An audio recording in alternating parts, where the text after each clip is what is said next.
পাখির চোখে চাঁদোরা দেখতে গেছিলাম কালকে।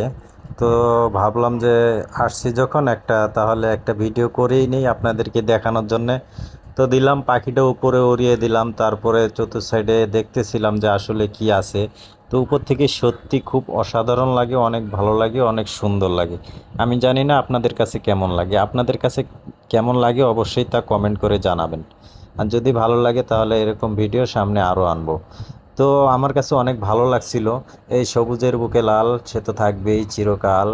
দেখা গেল ফ্লাইওভারের ব্রিজটার উপর দিয়ে সবুজ আর লাল, পিছনের বাড়িঘরগুলো, দোকানপাটগুলো, এই পাশের রাস্তাটা, এই রাস্তাটা এটা গিয়েছে আপনার গাজীপুর, এই দিক দিয়ে আসছে, এটা হলো বাইপেল। আর এই পাশের যে রাস্তাটা আছে সেটা চলে আসছে একদম আপনার উত্তরবঙ্গে চলে আসছে। তো অনেক ভালো লাগছিল আমার কাছে, যে সময়টুকু ছিলাম অনেক ভালো লাগছে। আবার যদি কখনো যাই চেষ্টা করব আবার আরও ভিডিও করার জন্যে। এই দৃশ্যগুলো উপর থেকে দেখতে আসলে খুব ভালো লাগে, আমার কাছে অনেক ভালো লাগে। আর আপনাদের কাছে কেমন লাগে তা অবশ্যই তো কমেন্ট করে বলবেন। আর অনেকক্ষণ ছিলাম, যতক্ষণ ছিলাম অনেক ভালো লাগছিল আমার কাছে জায়গাটা। তো আপনাদের কাছে ভালো ভালো ভিডিও আনার জন্য আমি চেষ্টা করব। এই জায়গাটা মানে সত্যি উপর থেকে অনেক সুন্দর লাগে।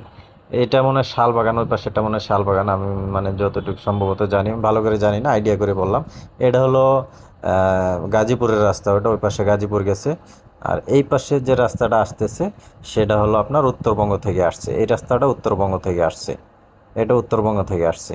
আর এই রাস্তাটা এটা হলো আপনার বাইপেলে আসছে, এটা হলো বাইপেলে আসছে এই রাস্তাটা। তো অনেক ভালো লাগছে, সব মিলিয়ে আমার কাছে অনেক ভালো লাগছে, সময়টা খুব আনন্দে কাটছিল, অনেক ভালো লাগছিল। আর নিচে লোকগুলো দেখা দেখছিল, বাসের ভাই, ড্রাইভার, সুপারভাইজার বলছিল ভাই কোথায় হারিয়ে ফেললেন এটা। যাই হোক, আর একটা ভাই ছিল এখানে দাঁড়ায় ছিল, দেখতেছিল যে আসলে কত দূর উঠছিল। তো আমি 50 মিটার পর্যন্ত তুলছিলাম, বেশি তুলি নাই, যেহেতু জনবহুল এলাকা, যদি একটা দুর্ঘটনা ঘটে পড়ে গেলে হয়তো সমস্যা হয়ে যাবে, তাই বেশি উপরে তুলি নাই, নামিয়ে নিলাম। তো ভালো থাকবেন সবাই, আমার জন্য দোয়া